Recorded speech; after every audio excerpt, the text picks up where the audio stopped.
নমস্কার বন্ধুরা, আশা করি আপনারা প্রত্যেকে ভালো আছেন, সুস্থ আছেন।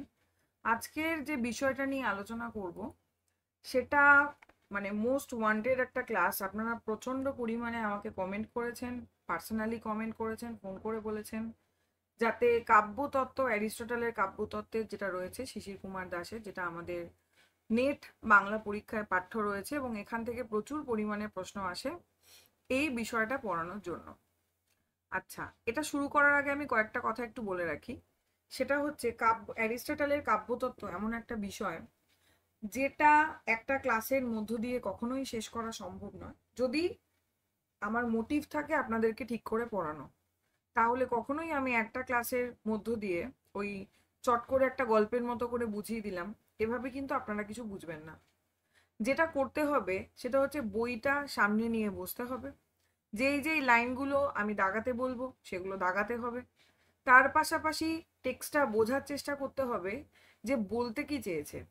কারণ টেক্সটটা যদি আপনি না বোঝেন, লাইন বাই লাইন যদি আপনি না পড়েন, তাহলে কিন্তু কখনোই এই কাব্যতত্ত্বের উত্তর করে আসা যাবে না। ঠিক আছে? তাহলে এটা এরকমই একটা পার্ট। তাই প্রথমেই বলে রাখি, ধৈর্য রাখতে হবে। একটা ক্লাসের মধ্য দিয়ে সম্ভব নয়। কতগুলো ক্লাস হবে এবং কটা হবে সেটা এই মুহূর্তে সত্যিই বলা যাচ্ছে না। তবে আমি চেষ্টা করব একদিনে অনেক বড় ক্লাস না দিয়ে মোটামুটি ছোট্ট ছোট্ট ক্লাসের মাধ্যমে যতটা করা যেতে পারে। ঠিক আছে? আচ্ছা, আর কথা না বাড়িয়ে একদম চলে আসি। যদি আপনাদের কাছে শিশির কুমার দাসের যদি বইটা থেকে থাকে, তাহলে দয়া করে বইটা বার করুন। যদি থেকে থাকে বইটা বার করুন। আর যদি না থাকে তার জন্যই আমি টেক্সটটা দেখাচ্ছি। হতেই পারেন অনেকের সামনে বই নেই, অন্য জায়গায় হয়তো ক্লাস করছেন, তাই টেক্সটটা আমি দেখানোর চেষ্টা করছি। সেটা হচ্ছে, এটা উৎসর্গ করা হয়েছে হচ্ছে মাকে, অর্থাৎ কোনটা উৎসর্গ করছে? শিশির কুমার দাসের বইটাকে কিন্তু। ঠিক আছে? প্রথমে আমি একটু বলে দিই, যদিও আমি এটা বলেছি। সেটা হচ্ছে এই যে সূচিপত্র, এই সূচিপত্র পুরো ঠোঁটস্থ মুখস্থ করে ফেলতে হবে। কি বললাম আমি? সূচিপত্র ঠোঁটস্থ মুখস্থ করে ফেলতে হবে।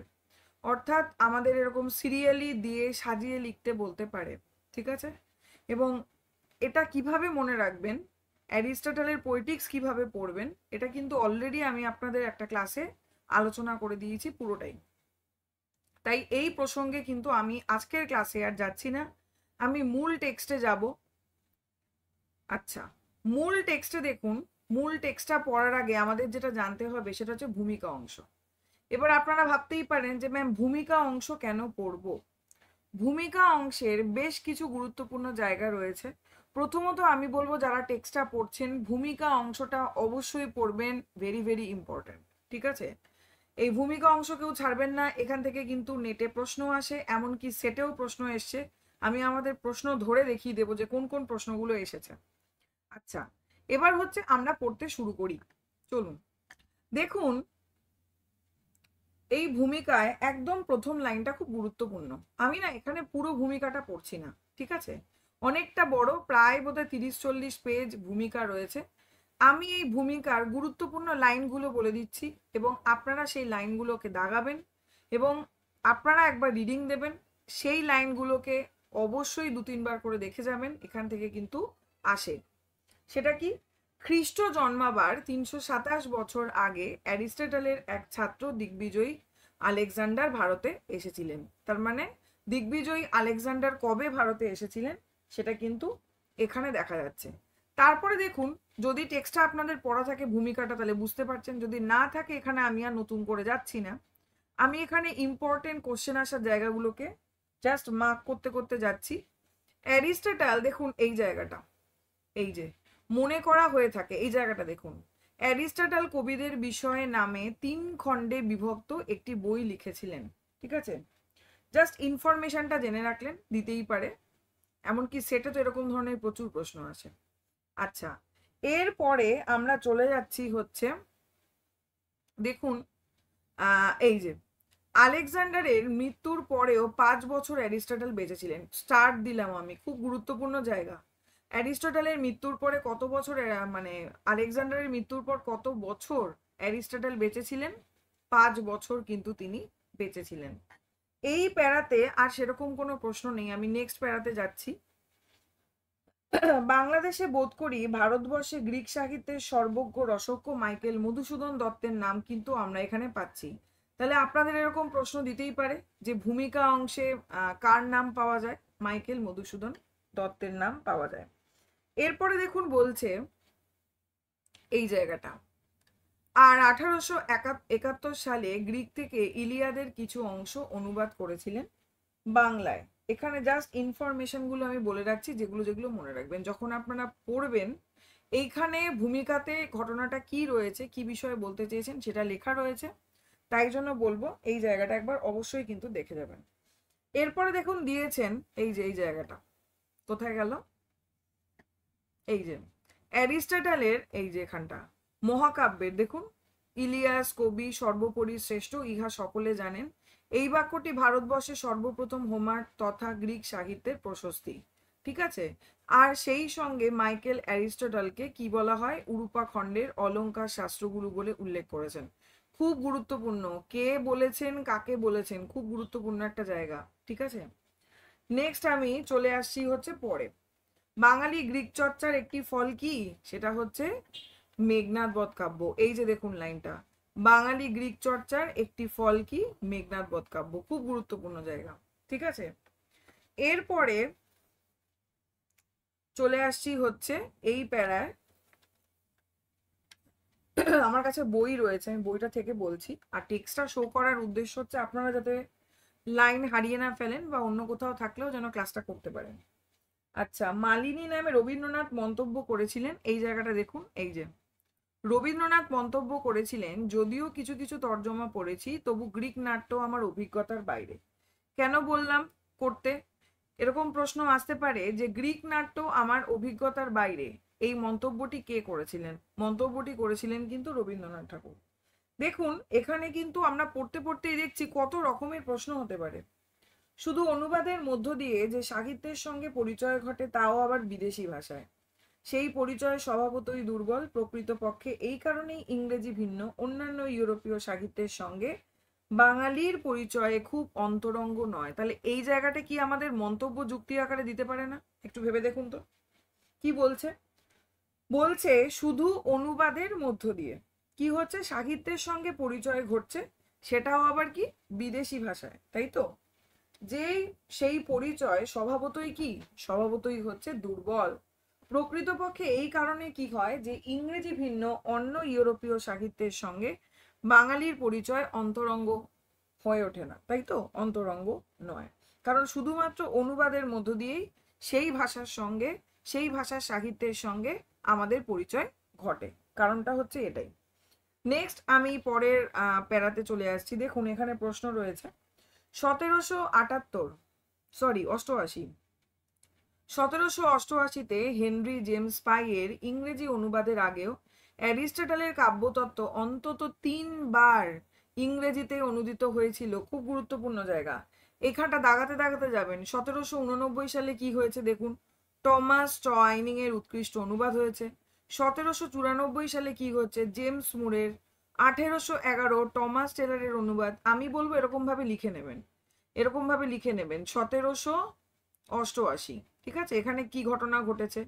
এরপরে লিখবেন হচ্ছে 1789, এভাবে লিখবেন। তারপরে কি লিখবেন, 1794, এরকম করে সালটা লিখবেন। পাশে হচ্ছে ইনসিডেন্ট, কি ঘটনা ঘটেছে, ঘটনাটা ছোট্ট করে লিখে রাখবেন। ঘটনা মানে হচ্ছে কি অনুদিত হয়েছে, বা টমাস টয়নিং এর উৎকৃষ্ট অনুবাদ কততে, এততে। এইভাবে লিখে রাখলে কিন্তু মনে রাখাটা পসিবল। আমি আপনাদের যেরকম লাইন বাই লাইন পড়াচ্ছি তার সাথে সাথে আমি এটাও বলে দেওয়ার চেষ্টা করব কিভাবে ইজিলি আপনারা মনে রাখতে পারবেন। ক্লাসটা কিন্তু শেষ পর্যন্ত শুনতে হবে। যদি মনে হয় চটজলদি শুনে বন্ধ করে দেব তাহলে কিন্তু করতে পারেন অবশ্যই, তাহলে কিন্তু এই পার্ট কিছুতেই আপনারা বুঝতে পারবেন না। আচ্ছা, এখানে দেখুন প্রশ্ন আমরা পাচ্ছি যে 1811তে কি ঘটছে, এটা নতুন করে বলার কিছু নেই, তবু যেহেতু লাইন বাই লাইন আমি বলছি তাই জন্য এই জায়গাগুলো বলে দিচ্ছি। ঠিক আছে, এগুলো কিন্তু অবশ্যই পড়ে নেবেন। নেট কিভাবে প্রশ্ন করবে কেউ বলতে পারে না। আচ্ছা, এরপর সমাজে কাব্যতত্ত্ব সমাজে এসে পৌঁছলো বাংলাদেশে ইত্যাদি, শিক্ষিত সমাজে এসে পৌঁছলো বাংলাদেশ। এরপরে গ্রিক ভাষায় একটা প্রবাদ আছে, খুব খুব গুরুত্বপূর্ণ জায়গাটা, প্রবাদটা মেগা বিবলিয়ন মেগা কোকন, এটা পড়বেন। এর মানে কি? এর মানে হচ্ছে বড় বই মানেই বড় জঞ্জাল। মানে প্রকৃতপক্ষে পৃথিবীতে বহু বড় বড় বই পৃথিবীর জঞ্জাল বাড়িয়েছে, অথচ অনেক ছোট ছোট বই বারবার পঠিত হয়েছে, মানুষকে ভাবিয়েছে, নতুন চিন্তায় উদ্বুদ্ধ করেছে, সাবলীল ভাবে করেছে। যাই হোক, এখানে আমি আর পড়ছি না। তার মানে মেগা বিবলিয়ন মেগা কোকন কাকন বলতে কি বলতে চেয়েছে? বড় বই মানেই বড় জঞ্জাল। খুব গুরুত্বপূর্ণ জায়গা, এই জায়গাটা পড়লাম এটার মানেটা বোঝার জন্য। নেক্সট চলে আসছি, এখানে একটা পানিনি সূত্রের কথা আমরা কিন্তু পাবো, ঠিক আছে? বলে দিচ্ছি জায়গাটা আমি একদম। এই যে বক্তব্যের সংক্ষিপ্ততার জন্যই মার্গলিউত কাব্যগ্রন্থের, এই দেখুন, কাব্যতত্ত্বের সঙ্গে পানিনি সূত্রে তুলনা করেছেন। তাহলে কাব্যতত্ত্বের সঙ্গে পানিনি সূত্রের তুলনা কে করেছেন? কোশ্চেনের উত্তর আমরা পেয়ে গেলাম হচ্ছে মার্গলিউত। এবং কেন করেছেন? বক্তব্যের সংক্ষিপ্ততার জন্য।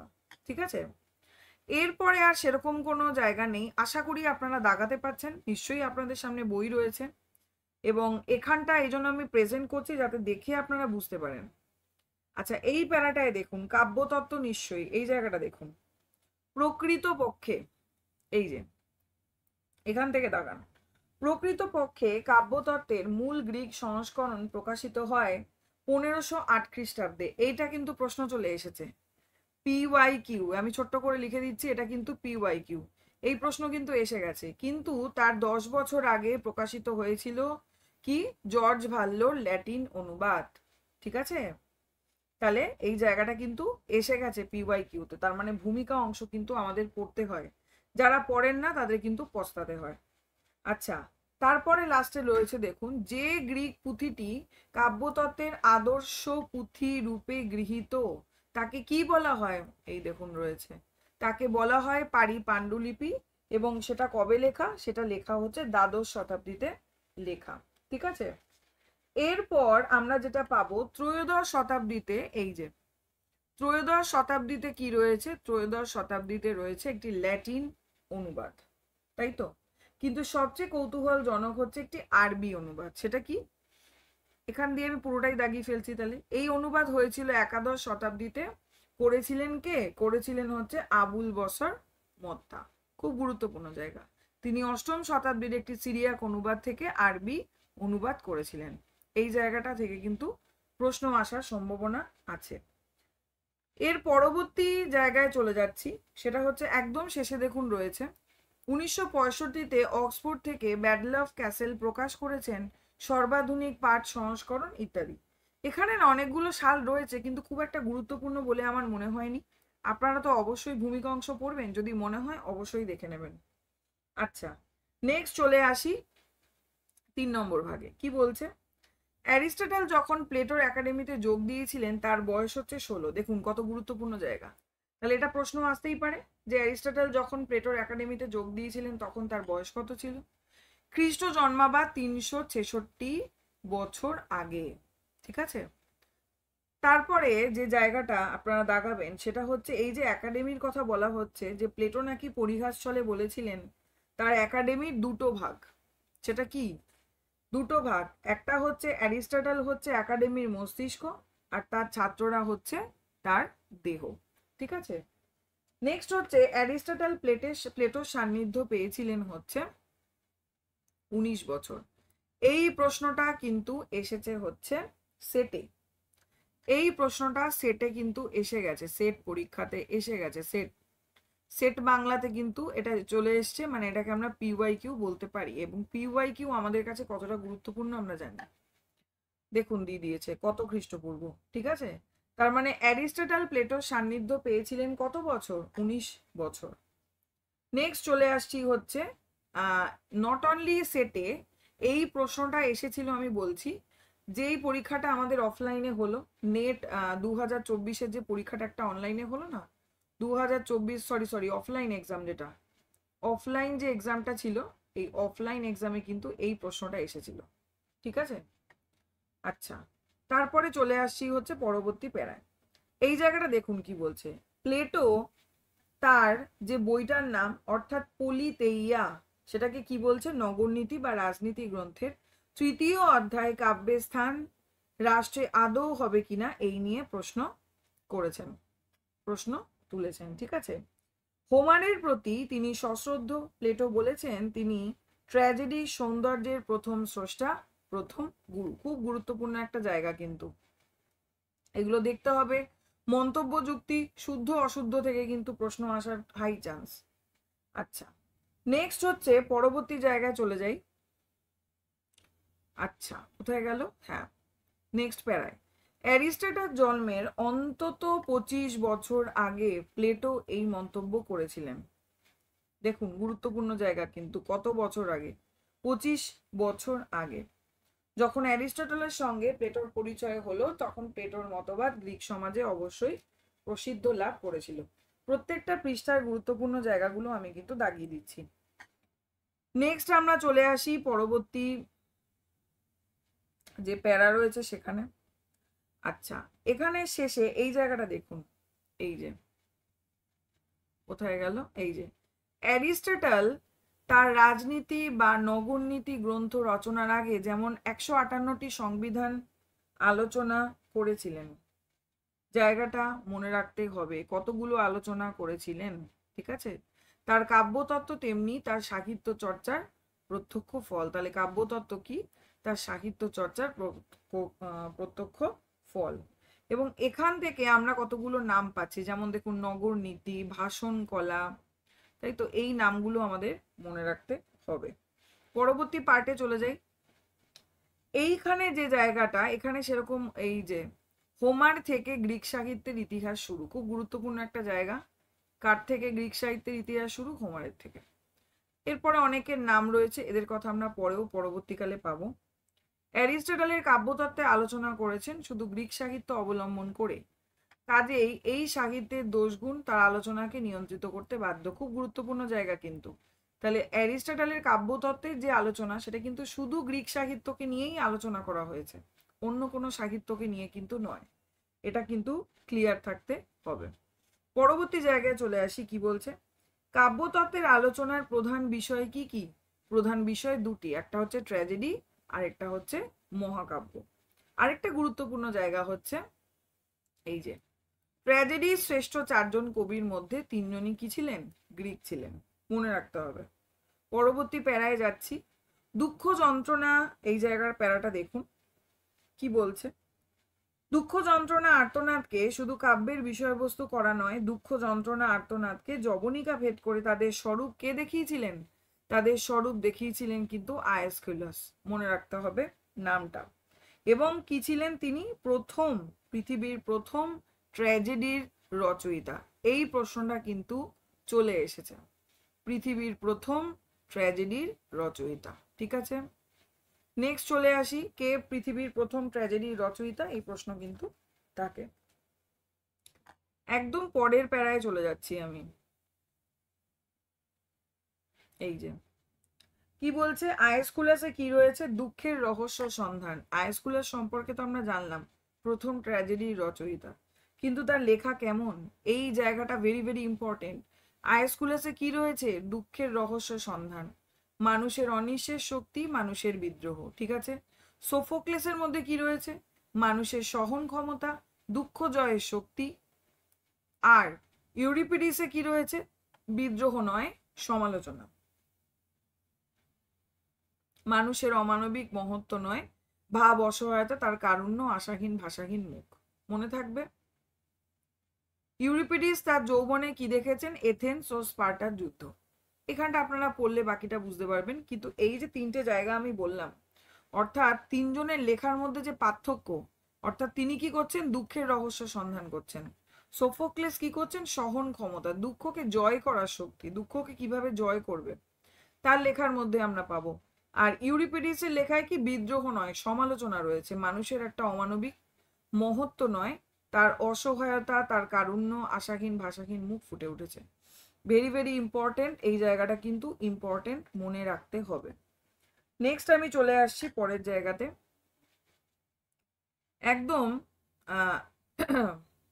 এখানটা দেখুন কি বলছে মাইকেলের, এই যে মাইকেলের রাবণে আয়েসকুলাসের ক্ষীণ প্রতিচ্ছায়া, রবীন্দ্রনাথের কর্ণকুন্তী সংবাদের কর্ণে সোফোক্লেসের কথা রয়েছে।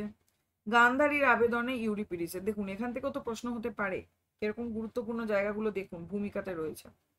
মাইকেলের ইয়েতে কি পড়ি আমরা? আয়াসকুলাসের ক্ষীণ প্রতিচ্ছায়া দেখতে পাই।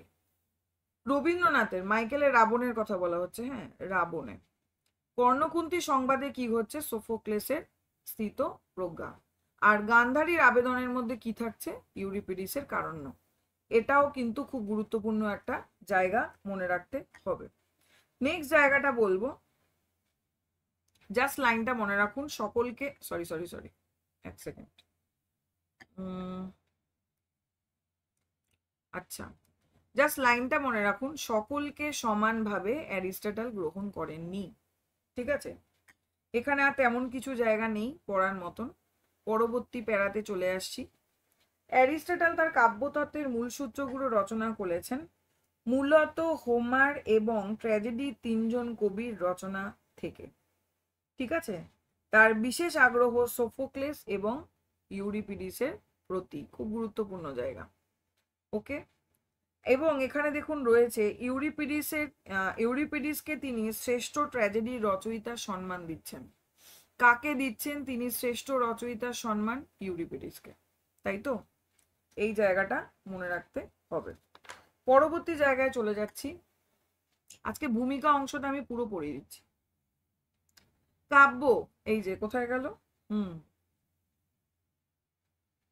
কাব্য সত্য থেকে, এই প্রশ্নটা চলে এসেছে অলরেডি। কাব্য সত্য থেকে কত ধাপ দূরে? 3 ধাপ দূরে।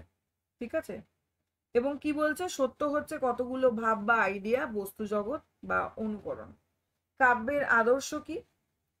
আদর্শ হচ্ছে বস্তু জগৎ, অতএব কাব্য হচ্ছে কি? অনুকরণের অনুকরণ। ঠিক আছে, দ্বিতীয়ত কি বলছে? এই দ্বিতীয়ত তৃতীয়ত এই জায়গাগুলোকে মনে রাখতে হবে কি কি বলছে। এই যে দ্বিতীয়ত কি বলছে? বলছে কাব্যের আবেদন মনের দুঃখের কাছে, মনের শ্রেষ্ঠত্বের কাছে নয়। খুব গুরুত্বপূর্ণ জায়গা, শুদ্ধ অশুদ্ধ ভাবে আসতে পারে। এবং তারপরে তৃতীয়ত কি বলছে? বলছে এবং সেটি গুরুতর অভিযোগ বাস্তব জীবনের সঙ্গে কাব্যের তুলনা করলে দেখা যাবে।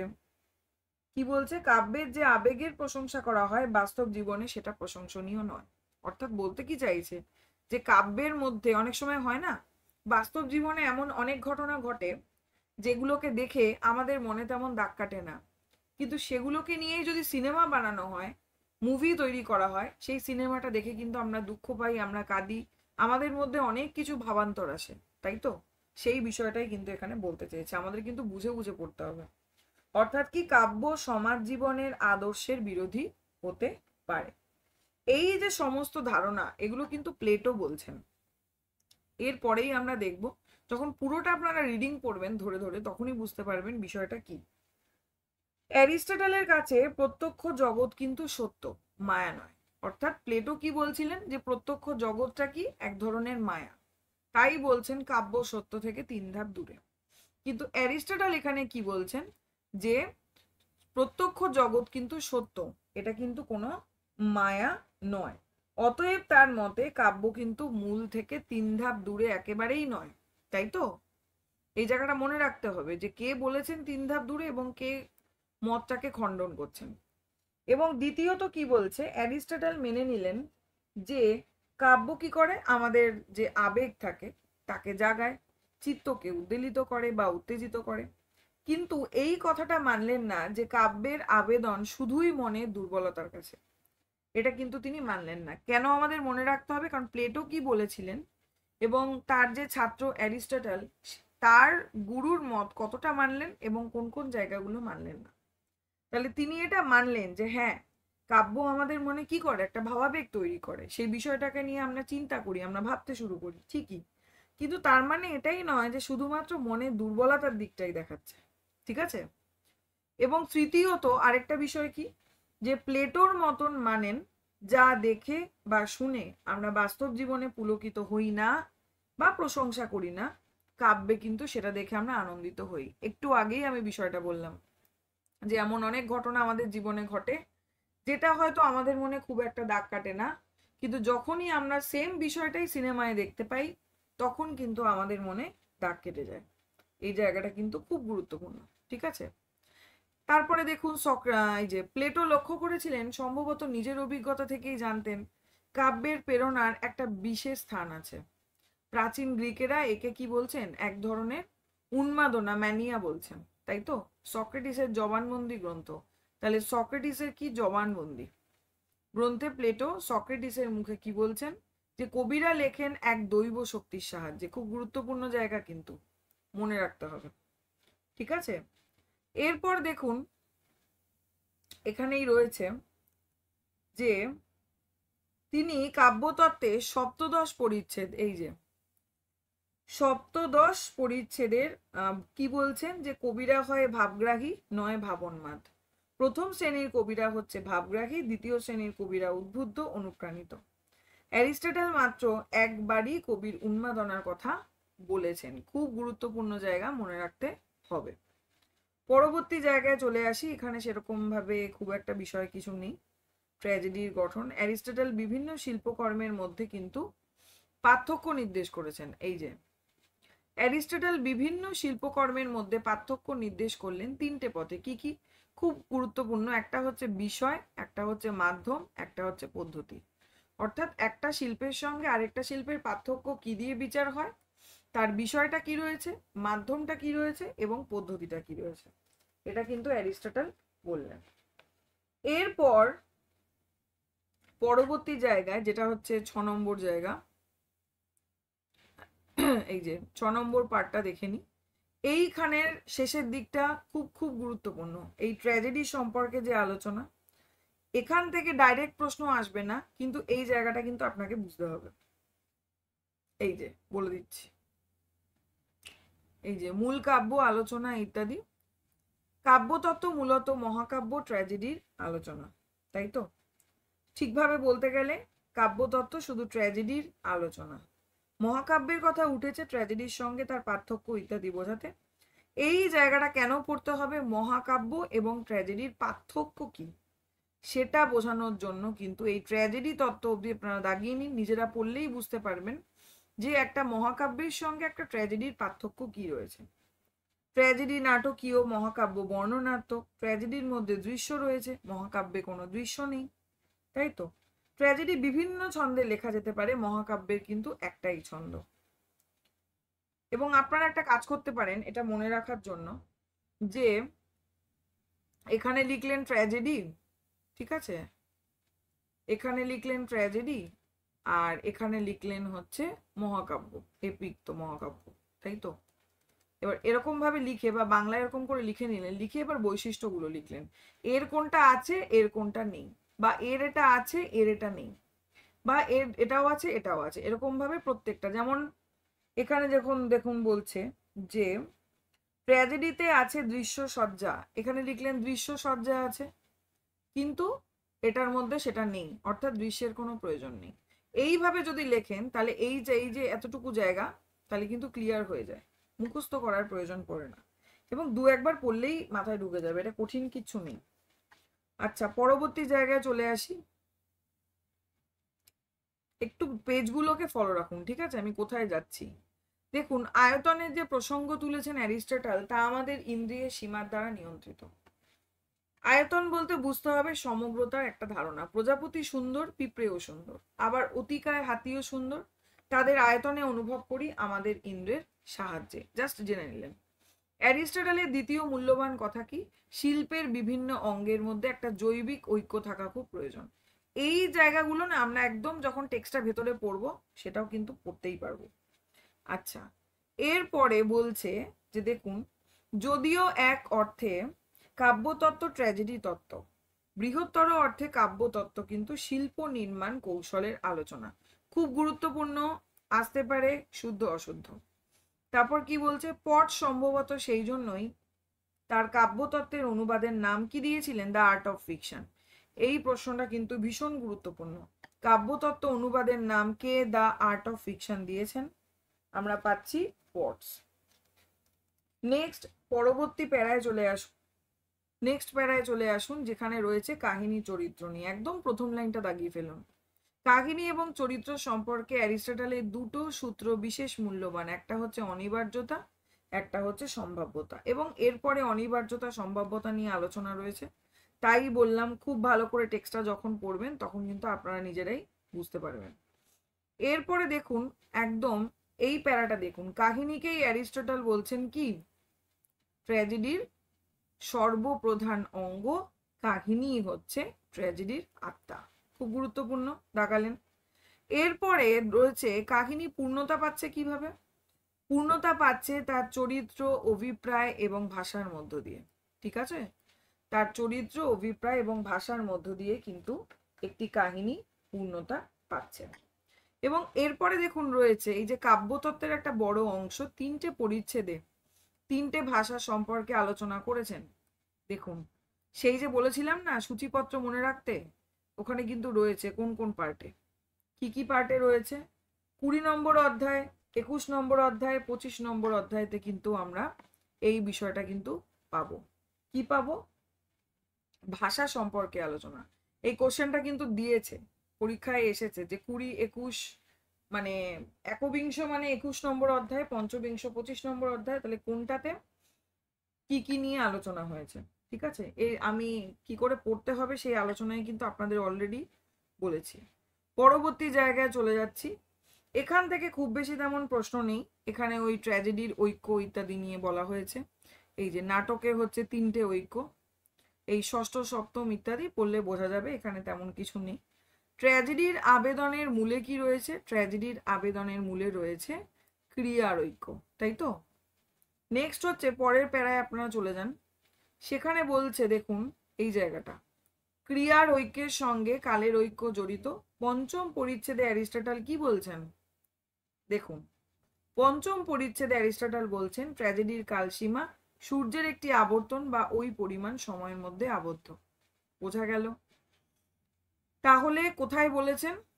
কত নম্বর অধ্যায়ে বলেছেন? 5 নম্বর অধ্যায়ে বলেছেন। কি বলেছেন? এই যে বললাম যেটা।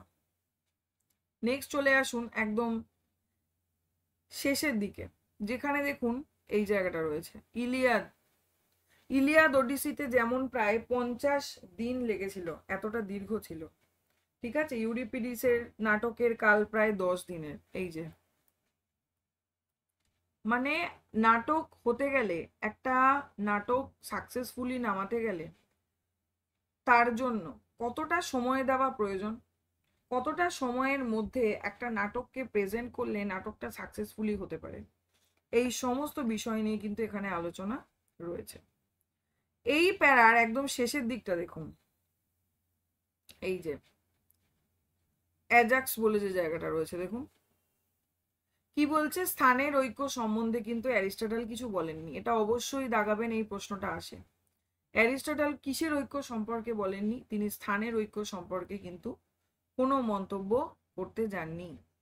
কিন্তু এই জায়গাটা পড়বেন, অ্যাজাক্স এবং কি আছে ইউমেনিদেস নাটকে তার ব্যতিক্রম ঘটেছে, সেখানে স্থানান্তরের কথা রয়েছে।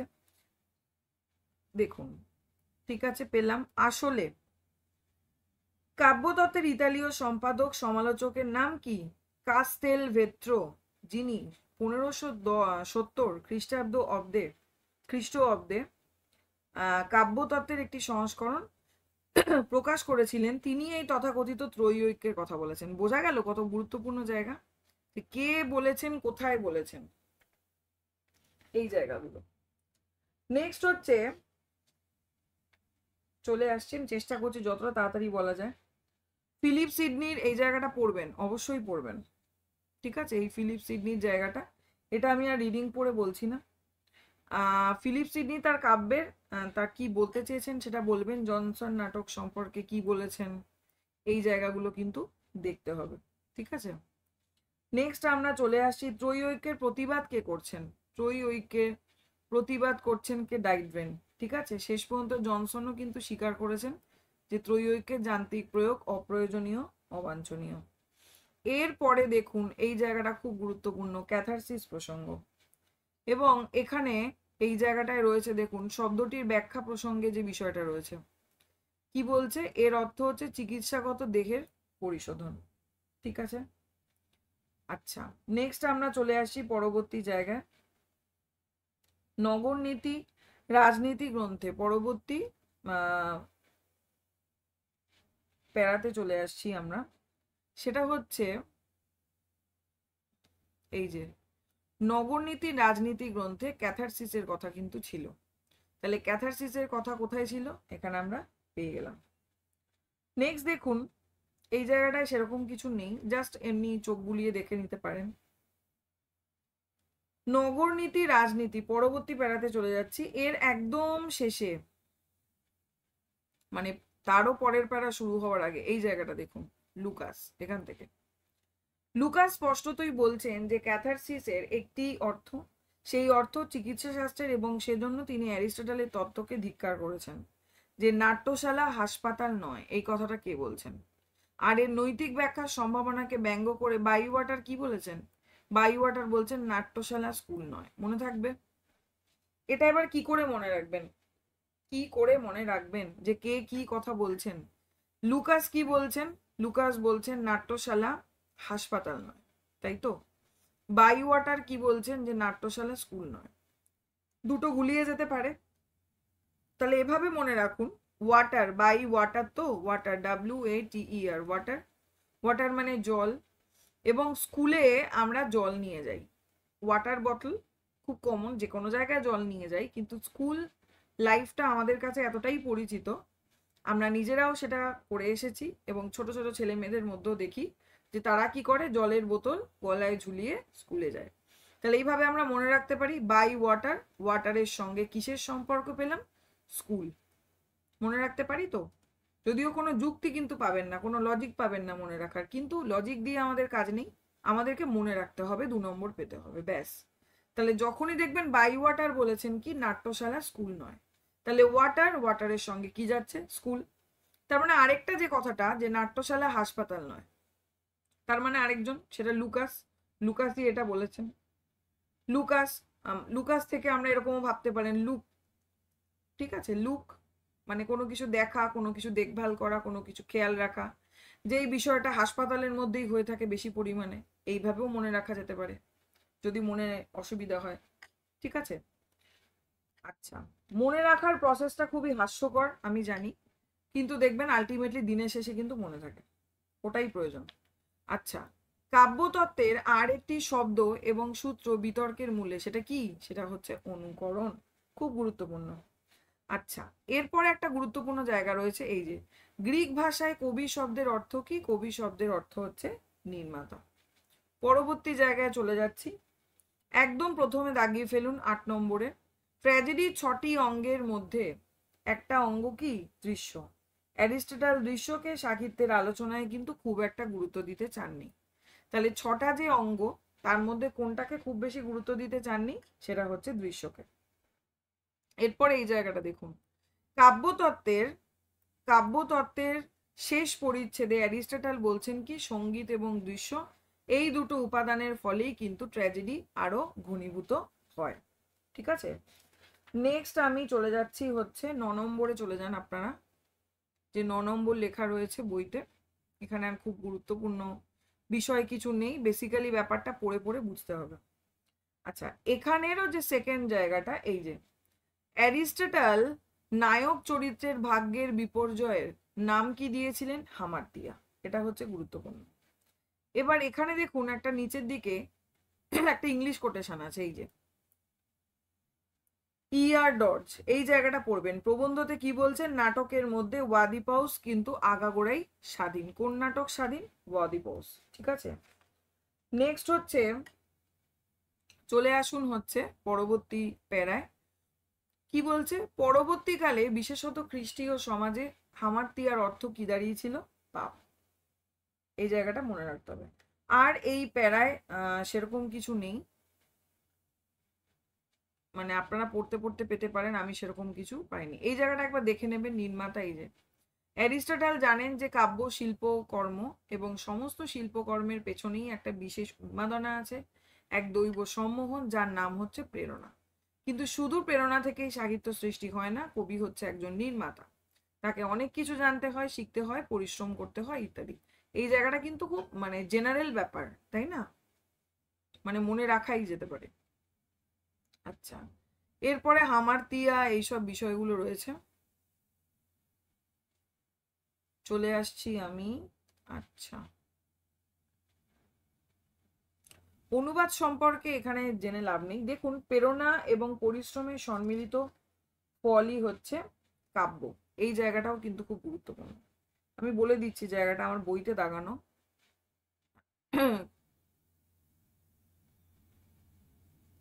আচ্ছা, কাব্যতত্ত্ব গ্রন্থের কয়েক শতাব্দী ধরে ইউরোপীয় সাহিত্য সমালোচনায় শীর্ষস্থান ইত্যাদি। এই এই জায়গাটা একটু দেখলেই হয়ে যাবে। পরবর্তী জায়গায় চলে আসি। এখানে আর না কোনো কোশ্চেন তো এরকম, মানে আমি আমি আমার আমার অন্তত বইতে দাগানো নেই। এরপর যে লাস্ট জায়গাটা বলছি সেটা হচ্ছে অনুবাদ সম্পর্কে কয়েকটি কথা। এখানটা একটু চলে আসি। শেষ এই জায়গাটা দেখুন কি বলছে। অ্যারিস্টটল কাব্যতত্ত্ব অনুবাদ করার উপযোগী গ্রিক ভাষার জ্ঞান আমার নেই। এটা কিন্তু তিনি যে অনুবাদ করেছেন অর্থাৎ শিশির কুমার ভাদুরী কিন্তু এই কথাগুলো বলছেন। ঠিক আছে, এতক্ষণ তিনি মানে অ্যারিস্টটলের পোয়েটিক সম্পর্কে একটা জিস্ট তুলে ধরেছিলেন ভূমিকাতে। এখন তিনি এই বইটা লেখার প্রসঙ্গে কিন্তু বলছেন। এখানে কিছু জনের নাম আমরা পাচ্ছি, একটু নামগুলোকে মনে রাখবেন, পারলে পরপর মনে রাখবেন। আমাদের না খুব বাজেভাবে একটা প্রশ্ন আসে, সাজিয়ে লেখো। তো এই জন্যই আমাদেরকে মনে রাখতে হবে, কিছু করার নেই। অনুবাদের একটা বড় সমস্যা কি হয়েছিল শিশির কুমার ভাদুরী, সেটা হচ্ছে পরিভাষা ব্যবহারে। বলা যায় না, দিতেই পারে। এরপরে দেখুন রয়েছে একদম শেষে এই যে এই জায়গাটা আপনারা পড়বেন, যেখানে অর্থে কোনো অস্পষ্টতা ঘটছে না মনে হয়েছে, যেখানে প্রচলিত রীতি লঙ্ঘন করিনি, কিন্তু যেখানে রিদমের যথার্থ, এই যে রিদিম ও মিটার শব্দ দুটির পার্থক্য রাখা দরকার। এখানে মিটার বলতে মিতর ছন্দ বুঝিয়েছে, কিন্তু এই জায়গাটা মনে রাখতে হবে। ঠিক আছে, আচ্ছা, এখানে আর তেমন বিশেষ কিছু নেই। আমি দেখছি দ্বিতীয় ইয়ের ভূমিকাটাও নিশ্চয়ই রয়েছে। আচ্ছা,